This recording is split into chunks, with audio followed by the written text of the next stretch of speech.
അർജുനെ, ആ ചിരി മാഞ്ഞിട്ട് വർഷം 2 ആവുന്നു. സത്യത്തിൽ എവിടെയാണ് ഇപ്പോൾ? സുഖമായിട്ടിരിപ്പുണ്ടോ? സന്തോഷത്തോടെയാണോ? കാര്യങ്ങളൊക്കെ ഇന്ത്യ തകർക്കാനുള്ള കാര്യങ്ങളൊക്കെ പ്ലാൻ ചെയ്യുന്നുണ്ടോ? ഇതൊന്നും നമുക്ക് അറിഞ്ഞുകൂടാ. പറഞ്ഞു വരുന്നത് PFIയെ കുറിച്ചാണ്. സത്യത്തിൽ PFI നേതാക്കളെ പിടിച്ചോണ്ട് പോയതൊക്കെ നമുക്ക് പോലും ഇങ്ങനെയൊക്കെ കുറച്ച് പേര് വന്നിരുന്നോ ഇവിടെ എന്ന് നമ്മൾ ചിന്തിച്ച ഒരു സമയമുണ്ടായിരുന്നു. 2 വർഷമാവുന്നു നിരോധിച്ചിട്ട്. ഒന്ന് ഒതുങ്ങിയെന്ന് എനിക്ക് തോന്നുന്നു. ഒന്ന് ഈ നമ്മുടെ ഇന്ത്യയുടെ രഹസ്യാന്വേഷണ ഏജൻസികളെയൊക്കെ ഒന്ന് ഭയന്ന് മാളത്തിൽ ഒളിച്ചിട്ടുണ്ടെന്ന് തോന്നുന്നു. ഇതിൻ്റെ ഒരു പ്രധാന നേതാവിൻ്റെ വീട് രാത്രിക്ക് രാമായണം കയറി റെയ്ഡ് ചെയ്തതൊക്കെ വലിയ വാർത്തയായിരുന്നു, റൌഫ്. പിന്നീട് ആ മനുഷ്യനെ കുറിച്ച് വലിയ വിവരങ്ങളൊന്നും ഇപ്പോൾ ഇല്ല. എന്താണ് ഈ 2 വർഷം കൊണ്ട് PFI മനസ്സിലാക്കിയ കാര്യങ്ങൾ ഇന്ത്യയിലെ രഹസ്യാന്വേഷണ ഏജൻസികളെക്കുറിച്ച്? ഇതന്നെ എനിക്ക് പറയുമ്പോൾ ഭയങ്കര ചിരി പടർത്തുന്ന ഒരു കാര്യമാണ്. അതായത് 2039 ഇന്ത്യയിലെ ഒരു ഇസ്ലാമിക രാജ്യം അല്ലെങ്കിൽ ഇന്ത്യയിലെ PFIയുടെ നിയന്ത്രണത്തിലുള്ള ഒരു സർക്കാർ ഇന്ത്യ ഭരിക്കും. 2039 അല്ലെങ്കിൽ അടുത്ത തെരഞ്ഞെടുപ്പ് വേണമെങ്കിൽ അങ്ങനെ പറയാം. ആ തെരഞ്ഞെടുപ്പിൽ ഇന്ത്യ ഭരിക്കും.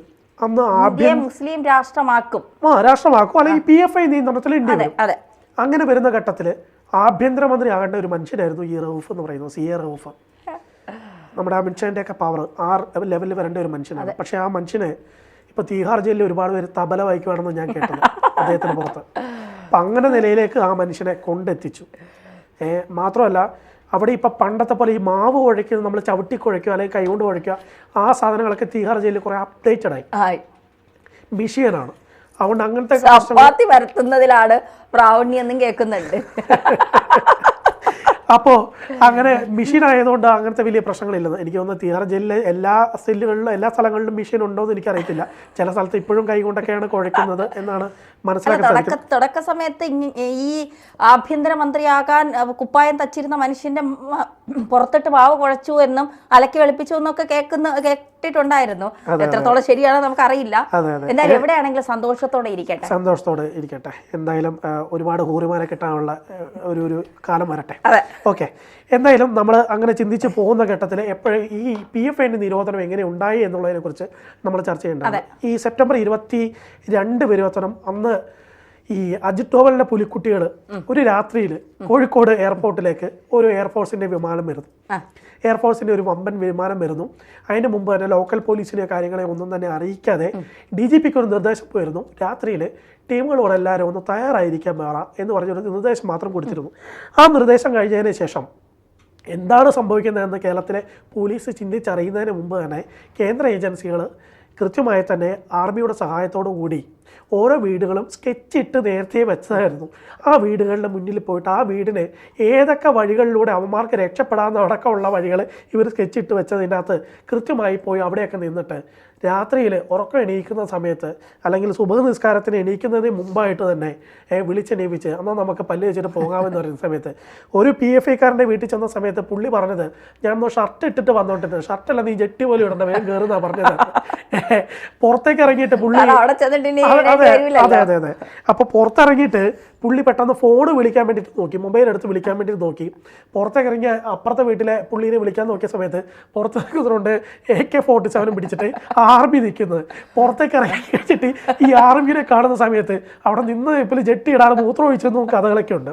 ഇതൊക്കെ കഥകളാണ് തന്നെയാണ്, നമ്മൾ പലരായിട്ട് പറഞ്ഞിട്ടുള്ള കഥകളാണ്. എന്തായാലും അങ്ങനെ ആ ടീമുകളെ എല്ലാം കൂടെ പൊക്കി എടുത്തോണ്ട് പോകുന്ന സമയത്ത് ഓരോരുത്തരും വിചാരിച്ചു, ഞാൻ പോയാൽ എന്താ, എൻ്റെ അടുത്ത് ഇക്കാക്കയുണ്ടല്ലോ, മറ്റേ ഇക്കാക്കയുണ്ടല്ലോ, ഈ ഉണ്ടല്ലോ എന്ന് വിചാരിച്ചിട്ടാണ് എല്ലാവരും നിന്നത്. അപ്പോൾ ആർമീൻ്റെ ഓരോ വണ്ടികളിലായിട്ട് ഇവരെ പൊക്കിയെടുത്ത് എയർഫോഴ്സിന്റെ വണ്ടി വിമാനത്തിലേക്ക് കയറി തന്നെ മനസ്സിലായത് ഉള്ള ഇക്കമാരല്ല ഇതിൻ്റെ തൊട്ടത്തുള്ളത്. അതെ പറഞ്ഞേ, ഇനി ഒരു ഇക്കയും പുറത്തില്ല എന്നുള്ളത് ഇവർക്ക് അപ്പോഴാണ് കാര്യം മനസ്സിലായത്. ആ സമയത്ത് എല്ലാവരും പ്രതീക്ഷിച്ചു, എന്ത് പറഞ്ഞാലും ശരി ഒന്നും പേടിക്കേണ്ട, റൌഫൊക്കെ പുറത്തുണ്ടല്ലോ. റൌഫ്ഖാനെ പിടിക്കാൻ പറ്റിയിട്ടില്ല, റൌഫ് ആ സമയത്ത് വേറെ ഒരു സ്ഥലത്തിലേക്ക് പോയി. റൌഫ്ഖാൻ മാത്രം ഇവരുടെ സ്കെച്ചിന്റെ അകത്തുനിന്ന് പുറത്തു പോയി. എനിക്ക് തോന്നുന്നു ആ സ്കെച്ച് പുറത്തേക്ക് ഇവര് വിട്ടത് തന്നെയാണെന്ന് എനിക്ക് തോന്നുന്നുണ്ട്. വേറെ ആരൊക്കെ ആയിട്ട് റൌഫിക്ക് ബന്ധമുണ്ട് എന്ന് മനസ്സിലാക്കാനുള്ള ഒരു തന്ത്രമായിരുന്നു. ആയിരുന്നു അത്. അതെ അതെ അതെ, അങ്ങനെ ഒരു തന്ത്രം കൂടി വിട്ടിട്ടുണ്ട്. ആദ്യം റോയും ചിന്തിക്കുന്നതിന്റെ ഒപ്പം നമുക്ക് ചിന്തിക്കാൻ പറ്റത്തില്ല. അപ്പോൾ അങ്ങനെ ഒരു തന്ത്രം കൂടെ ഡോവലിൽ ഉണ്ടായിരിക്കണം. ഡോവലെ ഒരു വർഷം കൊണ്ട് പ്ലാൻ ചെയ്തുണ്ടാക്കിയ ഒരു പ്ലാനാണ്, മാസ്റ്റർ പ്ലാനാണ്. അപ്പോൾ എന്തായാലും ഡോവല് അതിനൊരു കൃത്യമായ ഓരോ സ്റ്റെപ്പ് 1 സ്റ്റെപ്പ് 3 ഒക്കെ ഇട്ടിട്ടുണ്ടാവും. അപ്പോൾ അതിന്റെ ഭാഗമായിട്ടാണ് തോന്നുന്നു റൌഫിനെ പുറത്ത് വിട്ടത്. റൌഫ് എന്ത് ചെയ്തു, ചാടി കയറി പെട്ടെന്ന് തന്നെ നല്ല മര്യാദയ്ക്ക് നിൽക്കുകയാണെങ്കിൽ ഇത് പണിക്കുള്ള ഒരു ആദ്യഘട്ടമാണെന്ന് ചിന്തിച്ച് മാറി നിന്നായിരുന്നു റൌഫിന് കുഴപ്പമില്ല. കോഴിക്കോട് പ്രസ് ക്ലബ്ബിലേക്ക് റൌഫ് ഓടിയെത്തി. അവിടെ നിന്ന് വേഗം വാർത്താ സമ്മേളനം വിളിച്ചു. നാളെ കേരളം കത്തും, മറ്റേ ഈ ബുൾജിറ്റിനെ അന്ന് പിടിച്ച പോലെ കേരളം കത്തും എന്ന് പറഞ്ഞ പോലെ അവർ പെട്ടെന്ന് ഒരു പ്രതിഷേധ ഹർത്താൽ ആഹ്വാനം ചെയ്തു. ഹർത്താൽ ആഹ്വാനം ചെയ്തതോടെ കാര്യം ഈ കേന്ദ്ര ഏജൻസികൾക്ക് വളരെ എളുപ്പമായി. കേന്ദ്ര ഏജൻസികൾക്ക് വളരെ എളുപ്പമായി. കാരണം ഇവന്മാരെല്ലാവരും വീടിൻ്റെ പുറത്തിറങ്ങി റോഡിൻ്റെ സൈഡിൽ നിന്ന് മുദ്രാവാക്യം വിളിക്കും, വണ്ടി കത്തിക്കലും KSRTC അടിച്ചു പൊളിക്കലും തുടങ്ങി എല്ലാ പരിപാടികളും ചെയ്തോട് കൂടിയിട്ട് ഒറ്റ ദിവസം കൊണ്ട് 2000 എണ്ണത്തെ അകത്താക്കാൻ കഴിഞ്ഞു. എനിക്ക് തോന്നുന്നു കേരളത്തിലെ ഏറ്റവും കൂടുതൽ ആൾക്കാരെ ഒന്നിച്ച് അറസ്റ്റ് ചെയ്തിട്ടുള്ളത് ഈ സമരത്തിൻ്റെ പേരിൽ തോന്നുന്നു. അവർക്ക് കാലങ്ങളോളം ഈ ജാമ്യം കിട്ടാത്ത അവസ്ഥയും ഉണ്ടായിരുന്നു. അതിൻ്റെ അകത്ത് ഇപ്പോഴും കുറേ പേരൊക്കെ ഉള്ളിൽ തന്നെ ഉണ്ടെന്നാണ് എനിക്ക് മനസ്സിലാകുന്നത്. അതിൻ്റെ ഒപ്പം തന്നെ ഇവരുടെ എല്ലാം സ്വത്തുവകകൾ കണ്ടെത്താൻ വേണ്ടിയിട്ട് കോടതി തന്നെ തീരുമാനം എടുത്തതോട് കൂടിയിട്ട് PDPP ആക്ട് അടക്കം തന്നെ എടുത്തതോടുകൂടി ഇവരുടെ എല്ലാം സ്വത്തുവകകൾ കൂടി അങ്ങോട്ട് പോയി. ഇവരൊക്കെ നേരത്തെ ജയിലിൽ കിടക്കുന്ന സമയത്ത് എനിക്ക് ഈ അറിയാൻ കഴിഞ്ഞിട്ടുള്ളൊരു സംഭവമുണ്ട്. ഈ PFIൻ്റെ ഈ ജയിലിൽ കിടക്കുന്ന തടവ് പുള്ളികൾക്കായിരുന്നു ഏറ്റവും കൂടുതൽ വരുമാനം ലഭിച്ചിരുന്നത്. എനിക്ക് കാര്യം മനസ്സിലായോ? അതായത് നമ്മുടെ ഈ CPM-നെ തടവ് പുള്ളികളുണ്ട്, കോൺഗ്രസിന് തടവുള്ളികൾ, RSSനുണ്ട്, BJPക്കുണ്ട്. ഈ തടവുള്ളികളെല്ലാം ജയിലിൽ കിടക്കുന്ന സമയത്ത് ഇവരുടെ കുടുംബത്തിന് വരുമാനം കൊടുക്കും ആ പാർട്ടി. എനിക്ക് തോന്നുന്നത് ഈ BJP RSSനൊക്കെ മാസം 7000 രൂപ അങ്ങനെ എന്തൊക്കെ കൊടുക്കുന്നുണ്ട്. എനിക്ക് കൃത്യമല്ല കണക്ക്. CPM-ന് അതേപോലെ 15000 രൂപ 12000 രൂപ അങ്ങനെ കൊടുക്കുന്നുണ്ട്. ഇങ്ങനെയെല്ലാം പാർട്ടിക്ക് വേണ്ടി ജയിലിൽ പോയവരുടെ സംരക്ഷിക്കും, അതിന് വേണ്ടി കൊടുക്കുന്നത്. ഈ PFI കൊടുത്തിരുന്നത് പെർ മന്ത് 1 lakh വരെയാണ് കൊടുത്തുകൊണ്ടിരുന്നത് ഇവരുടെ കുടുംബത്തിന്. മാത്രമല്ല ഇവർക്ക് ജയിലിൽ കഴിയുന്ന സമയത്ത് ജയിലിലെ VIP പരിരക്ഷയ്ക്ക് വേണ്ടിയിട്ട് നമുക്കൊരു എമൗണ്ട് ജയിലിലേക്ക് ഓരോ തടവുകാരനും കൊടുക്കാം. അതായത് ദിവസം അവർക്ക് മറ്റേ BD വാങ്ങുക, അങ്ങനത്തെ കുറച്ച് കാര്യങ്ങളൊക്കെ, ഫോൺ ചെയ്യാനുള്ള സംവിധാനം, ചെറിയ എമൗണ്ട് ഉള്ളൂ. നമ്മൾ വിചാരിക്കുന്ന വലിയ എമൗണ്ട് ഒന്നല്ല, ചെറിയ കാര്യങ്ങൾ മന്ത്രി നമുക്ക് കൊടുക്കാം. അല്ലെങ്കിൽ ഡെയിലി ആണോ മന്ത്രി ആണോ എനിക്ക് സംശയമുണ്ട്. അങ്ങനെ കൊടുക്കാം. അങ്ങനെ കൊടുക്കുന്ന ഘട്ടത്തിലും ഈ മറ്റേ CPM-നെയോ RSSനെയോ അല്ലെങ്കിൽ BJPൻ്റെയോ അല്ലെങ്കിൽ കോൺഗ്രസിൻ്റെയൊക്കെ ഈ തടവുള്ളികൾക്ക് കിട്ടിയിരുന്ന ചെറിയ എമൗണ്ട് ആയിരുന്നു. പക്ഷേ ഈ PFIൻ്റെ ആൾക്കാർക്കായിരുന്നു അവിടെ A കാറ്റഗറിയിലുള്ള വരുമാനം ലഭിച്ചുകൊണ്ടിരുന്ന ആ ഘട്ടത്തിലും.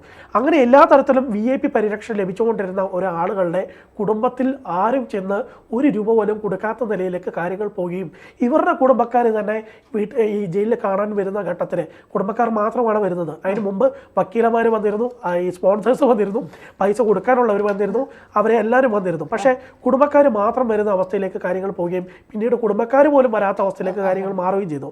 അതെല്ലാം നിലനിൽക്കുമ്പോഴും ഈ സെപ്റ്റംബർ 22-ന് അങ്ങനെ വലിയ സംഘർഷം, ഇവരെ പൊക്കിയെടുത്തുകൊണ്ട് കൊണ്ടുപോകുന്നു, ഡൽഹിക്ക് കൊണ്ടുപോകുന്നു. അതിൻ്റെ തൊട്ട് പിന്നാലെ 23-ാം തീയതി ഹർത്താൽ നടക്കുന്നു. അതിനുശേഷം 28-ാം തീയതിയോടുകൂടി ഈ ബാനിങ് വരുന്നു. ഈ ബാനിങ് വരുന്ന സംഭവത്തോട് കൂടിയിട്ട് യഥാർത്ഥത്തിൽ ഇന്ത്യയിലെ ഏജൻസികളൊക്കെ വിചാരിച്ചത് ബാനിങ് വന്നു കഴിഞ്ഞാലും ആരെങ്കിലുമൊക്കെ പുറത്തിറങ്ങി 2 മുദ്രാവാക്യം വിളിക്കും എന്നാണ് പ്രതീക്ഷിച്ചിരുന്നത്. പക്ഷേ അങ്ങനെ മുദ്രാവാക്യം വിളിക്കാനുള്ള ആൾക്കാർ പോലും ഇല്ലായിരുന്നു എന്നുള്ളതാണ്. എന്ത് പറയാൻ വേണ്ടിയിട്ട് ഞാൻ പറഞ്ഞ വെള്ളിയാഴ്ച നമസ്കാരത്തിന് കൃത്യമായി പള്ളിയിൽ പോകുന്നവന്മാർ പോലും പോകാൻ പറ്റാത്ത രീതിയിലേക്ക് ഭയപ്പെട്ട് ഏതൊക്കെയോ മാളങ്ങളിൽ ഒളിച്ചിരുന്നു എന്നാണ് ഞാൻ മനസ്സിലാക്കുന്നത്. പക്ഷെ അംഗങ്ങളായിട്ട് 1-2 പേര് മുദ്രാവാക്യം വിളിച്ചു. അവരെല്ലാം തന്നെ പിന്നീട് അവരെ പൊക്കിയെടുത്തോണ്ട് പോകാൻ പറ്റി. എന്ന് വെച്ച് കഴിഞ്ഞിട്ടുണ്ടെങ്കിൽ കൃത്യമായി PFIയെ ടാർഗറ്റ് ചെയ്തുകൊണ്ട് PFI നിരോധിക്കാൻ വേണ്ടിയിട്ട് PFI ഉൾപ്പെടുന്ന 8 സംഘടനകളെ നിരോധിക്കാൻ വേണ്ടിയിട്ട് എന്താണ് അജിത് ഡോവലും ടീമും ലക്ഷ്യമിട്ടിരുന്നത്, ആ ലക്ഷ്യം കൃത്യമായി നടപ്പാക്കാൻ വേണ്ടി കഴിഞ്ഞു. 2 വർഷങ്ങൾക്ക് ഇപ്പുറം PFI നിരോധനം സമ്പൂർണ്ണമാണോ എന്ന് ചോദിച്ചാൽ ഞാൻ അല്ലെന്നേ പറയുള്ളൂ. കാരണം അവരെല്ലാം കർഷക സമരത്തിലൊക്കെ ഫണ്ട് ഒഴിക്കാൻ ഇവര് വലിയ കാര്യങ്ങൾ നടത്തി എന്നൊക്കെ ആ സമയത്ത് വലിയ വാർത്തകൾ വന്നു. കേന്ദ്ര സർക്കാരിനെതിരെയും വലിയ തരത്തിൽ കർഷക സമരം നടത്താനായി PFIയുടെ ഫണ്ട് വന്നു എന്നൊക്കെയുള്ള വാർത്തകൾ ആ സമയത്ത് വന്നു. അത് അന്വേഷണത്തിന് കേന്ദ്ര സർക്കാർ ഉത്തരവിടുകയൊക്കെ ചെയ്തിരുന്നു. പിന്നീട് ഈ റൌഫിനെ എവിടെ വെച്ചാണ് പിടികൂടുന്നത്? റൌഫിന് ഈ നിരോധനത്തിന് തൊട്ട് പിന്നാലെ കുറച്ച് ദിവസത്തിന് ശേഷമാണ് റൌഫിനെ പിടികൂടുന്നത്. ഈ റൌഫിനെ പിടികൂടുന്ന ഘട്ടത്തിൽ റൌഫ് അവിടെ നിന്ന് ചിരിച്ചുകൊണ്ടാണ് വീണ്ടും, റൌഫിന്റെ ചിരിയാണ് എനിക്ക് ഭയങ്കര ഹൈലൈറ്റ് ആയിട്ട് തോന്നുന്നത്. വ്യക്തിപരമായിട്ട് ഞാനും റൌഫും തമ്മിൽ സംസാരിച്ചിട്ടുള്ളതാണ്, കണ്ടിട്ടുള്ളതാണ്, അങ്ങനെ ആശയവിനിമയമൊക്കെ നടത്തിയിട്ടുള്ള വ്യക്തിയാണെങ്കിലും നമുക്ക് പറയാതിരിക്കാൻ വയ്യ, റൌഫിന്റെ ചിരി ഒരു വല്ലാത്ത ചിരിയാണ്. ആ ഒരു പല്ല് പല്ലിന് വിടവുള്ള ഒരു ചിരി എന്ന് പറയുന്നത്. ആ ചിരി തന്നെയാണ് ഇപ്പൊ എല്ലാവരും വല്ലാതെ മിസ് ചെയ്യുന്നത്. നമ്മുടെ അമിത്ഷാന്റെ അതേ പവറുള്ള നിലയിലേക്ക് 2039 അല്ലെങ്കിൽ 44 39 2040 ശേഷമോ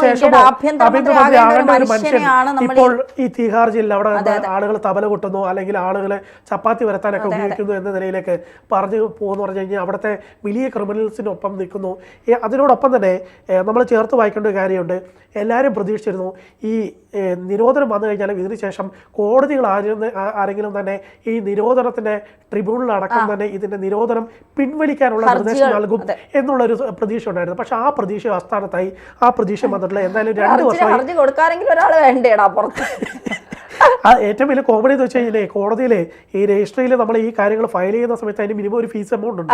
ആ എമൗണ്ട് കൊടുക്കാനുള്ള പൈസ പോലും ആർക്കും ഉണ്ടായിരുന്നില്ല എന്നുള്ളതാണ് ഇതിനകത്ത് കഷ്ടം എന്ന് പറഞ്ഞത്. ഇതിന്റെ PFIന്റെ പല ചെയർമാൻ ഉൾപ്പെടെയുള്ള ആളുകൾക്ക് ഈ സുപ്രീം കോടതിയിലൊക്കെ പോകുന്ന സമയത്ത് അഭിഭാഷകരില്ലാത്തതിൻ്റെ പേരിൽ വലിയ ബുദ്ധിമുട്ട് അനുഭവിച്ചു വരുന്നതെന്ന് ഞാൻ കേട്ടിട്ടുണ്ട്. പക്ഷെ ആരെങ്കിലും ഇവരെ സഹായിക്കാൻ വേണ്ടി ഫണ്ട് ചെയ്യാൻ വന്നു കഴിഞ്ഞാൽ അവനെ അടുത്ത് ED അന്നേരം നോട്ട് വിടും, അല്ലെങ്കിൽ ANI നോട്ട് വിടും. അതോടുകൂടി ഒരുത്തരും അങ്ങോട്ട് വരാത്ത സ്ഥിതി. സത്യം പറഞ്ഞു കഴിഞ്ഞിട്ടുണ്ടെങ്കിൽ ഈ PFIന്റെ ഈ അന്ന് പൊക്കിക്കൊണ്ട് പോയമാരെല്ലാവരും അവിടെ നിന്ന് തന്നെ കുറികളുടെ അടുത്തേക്ക് പോകാനുള്ള സാധ്യതയാണ് ഞാൻ കാണുന്നത്. ഇവർക്ക് 5 വർഷത്തേക്ക് നിരോധനമെങ്കിലും നമ്മുടെ ഈ ജമാഅത്ത് ഇസ്ലാമിനെയൊക്കെ ജമ്മു കാശ്മീരിൽ നിരോധിച്ച പോലെ നിരോധനം എക്സ്റ്റെൻഡ് ചെയ്തുകൊണ്ടിരിക്കും. ഓരോ 5 വർഷം കഴിയത്തനും എക്സ്റ്റെൻഡ് ചെയ്തുകൊണ്ടിരിക്കും. എന്തായാലും ഈ 5 വർഷം 2 വർഷം കഴിഞ്ഞ് ഇനി 3 വർഷം കൂടെ കഴിയത്തനും നിരോധനം നീക്കുമെന്ന് ഏതെങ്കിലും PFIക്കാരൻ ചിന്തിക്കുന്നുണ്ടെങ്കിൽ ആ ചിന്ത എന്തായാലും അമിത്ഷയും അതേപോലെ നരേന്ദ്രമോദിയും ഡോവലും ഒക്കെ ജീവിച്ചിരിക്കുന്നിടത്തോളം കാലം RSS ഇന്ത്യ ഭരിക്കുന്നിടത്തോളം കാലം ഉണ്ടാവില്ല എന്ന് തന്നെയാണ് നമുക്ക് അടിവരയിട്ട് പറയേണ്ടത്. എന്തായാലും റൌഫ് എവിടെ ഇരുന്നാലും സുഖവും സന്തോഷമായിരിക്കുക. ഇന്ത്യയെ തകർക്കാമെന്നും ഇന്ത്യയെ ഒരു മുസ്ലിം രാഷ്ട്രമാക്കാമെന്നുമുള്ള വിചാരങ്ങളൊന്നും വേണ്ട. കാരണം ഇന്ത്യയിൽ എല്ലാ മതക്കാരും ഒരുമിച്ച് സൗഹൃദത്തോടെ പോകുന്ന ഒരു രാജ്യമാണ് ഇന്ത്യ. അവിടെ ഒരു മതത്തിൻ്റെ അല്ലെങ്കിൽ ഒരു മതം കൊണ്ടിട്ട് അവിടെ ബാക്കിയുള്ളവരെ തകർക്കാമെന്നൊന്നും വിചാരിക്കേണ്ട. ഇപ്പം എവിടെയാണോ ഉള്ളത്, ഇപ്പം ഡോവലും റോയും അന്വേഷണ ഏജൻസികളും ഒക്കെ എവിടെയാണോ കൊണ്ട് എത്തിച്ചിട്ടുള്ളത് അവിടെ സുഖമായി സന്തോഷമായി ബാക്കിയുള്ളവരോടൊപ്പം അടിച്ചു പൊളിച്ച് ജീവിക്കുക. ഈ തകർക്കുക എന്നുള്ള ഉദ്ദേശമൊക്കെ അങ്ങ് മതിയാക്കിയിട്ട് ഒന്ന് നന്നായി പുറത്തു വരാൻ ശ്രമിക്കൂ. പുറത്തു വരാനുള്ള സാധ്യത ഒന്നും ഇല്ല. എന്നാൽ അവിടെ തന്നെ ആജീവനാന്ത കാലം ജീവിച്ചോളൂ.